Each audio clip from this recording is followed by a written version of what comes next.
ప్రత్యేక హోదాతోనే ఏపీ అభివృద్ధి సాధ్యమని అందుకోసం ఎంతవరకు అయినా పోరాటానికి సిద్ధమన్నారు వైఎస్ఆర్సీపీ పార్లమెంటరీ పార్టీ నేత మేకపాటి రాజమోహన్ రెడ్డి. హోదా ప్రైవేటు బిల్లు పాస్ కాకపోతే ప్రజలు టీడీపీ బీజేపీ పార్టీలను క్షమించరన్నారు. నేడు రాజ్యసభ ముందుకు బిల్లు రానున్న సందర్భంగా మేకపాటితో మా ప్రతినిధి ముఖాముఖి. ఏపీకి ప్రత్యేక హోదా మరోసారి చర్చనీయాంశంగా మారింది. కాంగ్రెస్ రాజ్యసభ సభ్యుడు కేవీపీ రామచంద్రరావు ప్రవేశపెట్టిన ప్రైవేట్ మెంబర్ బిల్లు ఈరోజు రాజ్యసభలో ఓటింగ్కు రాబోతుంది.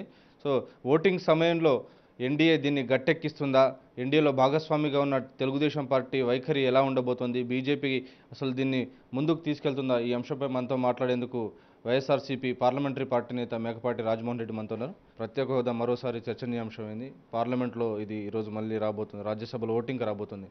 టీడీపీ బీజేపీ దీన్ని గట్టెక్కిస్తుందని మీరు అనుకుంటున్నారా? టీడీపీ వాళ్ళ రాజకీయ మనుగడ కొరకు బహుశా దీనికి సపోర్ట్ చేయొచ్చు. బీజేపీ ఎలా ఉంటుందో మనం చెప్పలేం. బీజేపీ ఆ రోజు ఉన్నటువంటి అధికారంలో ఉన్నటువంటి కాంగ్రెస్ పార్టీ మెయిన్ అపోజిషన్ పార్టీగా బీజేపీ అందరూ వాగ్దానం చేశారు. కాంగ్రెస్ వాళ్ళు 5 సంవత్సరాలంటే కాదు 10 సంవత్సరాలన్నా కావాలి, 10 సంవత్సరాలు ఇస్తే తప్ప అది రాష్ట్రం కొత్తగా ఏర్పడిన రాష్ట్రంలో పారిశ్రామిక అభివృద్ధి జరగదు అని చెప్పి బీజేపీ వాళ్ళు కూడా చెప్పడం జరిగింది. అసలు పార్లమెంట్లో అప్పుడున్నటువంటి ప్రభుత్వం మన్మోహన్ సింగ్ గారు ప్రధానమంత్రి గారు వాగ్దానం చేశారు, మేము సపోర్ట్ చేశాం, దీన్ని మేము తప్పించుకోవడానికి లేదు, we cannot go back on this word అని చెప్పి ప్రధానమంత్రికి నిష్కర్షగా చెప్పాలి. మిగతా పార్టీలు ఎవరైనా అబ్జెక్షన్ చెప్తుంటే నిజంగానే రాష్ట్రం అన్ని విధాలా నష్టపోయింది కదా. హైదరాబాద్ లేని ఆంధ్రప్రదేశ్ రాష్ట్రము అన్ని విధాలా నష్టపోయింది. ప్రధానమంత్రి చేసిన వాగ్దానానికే దిక్కు లేకపోతే ప్రభుత్వం మళ్ళా మారొచ్చు కూడా, ప్రధానమంత్రి వేరే ఉండొచ్చు కూడా. కానీ ఈ డెమోక్రసీ సిస్టంలో అంతకుముందు చేసిన ప్రధాని వాగ్దానాలు మనం తర్వాత నెరవేర్చవలసిన బాధ్యత తర్వాత వచ్చిన ప్రభుత్వం మీద కూడా ఉంటుంది. అటువంటి పరిస్థితుల్లో దీన్ని మరి ఏం చేస్తారో చూద్దాం. ఈ ప్రైవేట్ మెంబర్ బిల్లు ఎలా ఉంటుందో ఏం దాన్ని అసలు రానికుండానే చేయడానికి ఏమైనా ప్రయత్నాలు జరుగుతాయి. ఏం చేసినా సరే బీజేపీ టీడీపీ ఇద్దరు కూడా నష్టపోయే పరిస్థితులు ఉన్నాయి. తెలుగుదేశం పార్టీ ఈ అంశంలో మొదటి నుంచి కూడా ఊగిసలాట ధోరణిలో ఉంది. కొన్నిసార్లు ప్రత్యేక హోదా అవసరం అంటారు, ఇంకోసారి సంజీవని కాదంటారు. ఈరోజు కూడా మద్దతు ఇస్తూ ఉంటారు. కానీ బీజేపీని పర్స్యూడ్ చేయడంలో టీడీపీ విఫలమైనట్టు కనిపిస్తలేదు. పూర్తిగా విఫలమైందండి.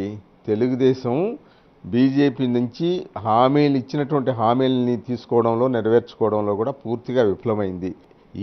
దీనివల్ల వచ్చే నష్టం ఇద్దరు కూడా ప్రధానమంత్రి గారు బీజేపీ పార్టీ కానీ తెలుగుదేశం పార్టీ కానీ బాధ్యత వహించవలసిన అవసరం ఉంది. కాంగ్రెస్ వైఖరిని ఎట్లా వస్తారు? ఆ రోజు విభజన సమయంలో దీనికి సంబంధించి చట్టంలో పెట్టకుండా ఇప్పుడు మళ్ళీ తీసుకురావడం పొలిటికల్ క్రెడిట్ కోసమే తప్పిస్తోంది, ఉనికి కోసం అనేటువంటి విమర్శలు వస్తున్నాయి. మీరే ఉంటారు? అసలు చేసిన ఘోరమైన తప్పిదము కాంగ్రెస్ వల్లే జరిగింది. ఈ కాంగ్రెస్ పెద్దలు శ్రీమతి సోనియా గాంధీ గారు కక్షగట్టి ఎంతో కారణం జగన్మోహన్ రెడ్డి ముఖ్యమంత్రి అవుతాడు అనుకున్నది ఆమె. ఈ రాష్ట్రానికి నన్ను ఎదిరించి ఇంత పెద్ద రాష్ట్రానికి జగన్మోహన్ రెడ్డి ముఖ్యమంత్రి కావడమా నేను ఒప్పుకోవడం అన్నట్లుగా రాష్ట్రాన్ని అడ్డగోలుగా విధించేసింది ఆయమ్మ. మొదట పెద్ద నేరస్తుడు కాంగ్రెస్ పార్టీ అయ్యాడు. ఈ ప్రత్యేక హోదా వస్తేనే క్షమిస్తారు రాష్ట్ర ప్రజలు, లేని పక్షంలో ఈ 3 పార్టీలు కూడా పాతాళానికి తొక్కేస్తారు. పార్లమెంట్లో ఎటువంటి వైఖరి ఉండబోతుంది వైఎస్ఆర్ కాంగ్రెస్ పార్టీ రోజు రాజ్యసభలో? రాజ్యసభలో మనకున్నది ఒక్క సభ్యులు అండి. ఆయన తప్పనిసరిగా దీనికి సపోర్ట్ చేస్తారు. ఇంకా దానికి ఏం తిరిగే ఉంటుంది. మరి జగన్మోహన్ రెడ్డి గారు మీకు తెలుసు కదా, ఢిల్లీలో వచ్చి దీక్షలు చేశారు, ఇక్కడ ధర్నాలు చేశారు, తర్వాత హైదరాబాద్ అక్కడ మంగళగిరిలో దీక్ష చేశారు, ఆమరణ నిరాహార దీక్ష చేశారు, వారం రోజుల పైన చేశారు, ఎన్నోసార్లు ధర్నాలు, ఢిల్లీ వచ్చి కూడా ధర్నాలు చేసి అరెస్ట్ అయిన పరిస్థితులు ఉన్నాయి. మొట్టమొదటి నుంచి కూడా చిత్తశుద్ధిగా మనము వైఎస్ఆర్ కాంగ్రెస్ పార్టీ ఈ రాష్ట్రానికి ఆంధ్రప్రదేశ్ రాష్ట్రానికి ప్రత్యేక హోదా వస్తేనే ఈ రాష్ట్రం అన్ని విధాలా అభివృద్ధి చెందుతుంది అనే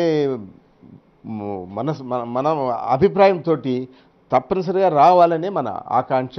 అది చంద్రబాబు గారు మరి దీని విషయంలో పూర్తిగా ఫెయిల్ అయినట్లుగా మనకు అభిప్రాయపడవలసి వస్తుంది. Thank you sir. సో ఇది వైఎస్ఆర్ కాంగ్రెస్ పార్టీ రాజ్యసభలో ఈరోజు ప్రత్యేక హోదా బిల్లుకు మద్దతు ఇస్తామని స్పష్టంగా ప్రకటించింది. ప్రత్యేక హోదాతోనే ఆంధ్రప్రదేశ్ అభివృద్ధి సాధ్యమని వైఎస్ఆర్ కాంగ్రెస్ పార్టీ నమ్ముతుంది. పార్టీ అధ్యక్షుడు జగన్మోహన్ రెడ్డి ఢిల్లీలో దీక్షలు చేశారు, రాష్ట్రం అంతా కూడా దానికి సంబంధించి పోరాటాలు చేశారు. ఈ నేపథ్యంలో ఈ బిల్లు కనుక పాస్ కాకుంటే, ప్రత్యేక హోదా కనుక రాకుంటే ఆంధ్రప్రదేశ్కు అన్యాయం చేసిన పార్టీలుగా Congress party, Telugu Desam party, BJP మిగిలిపోతుందని వైఎస్ఆర్ కాంగ్రెస్ పార్టీ భావిస్తుంది.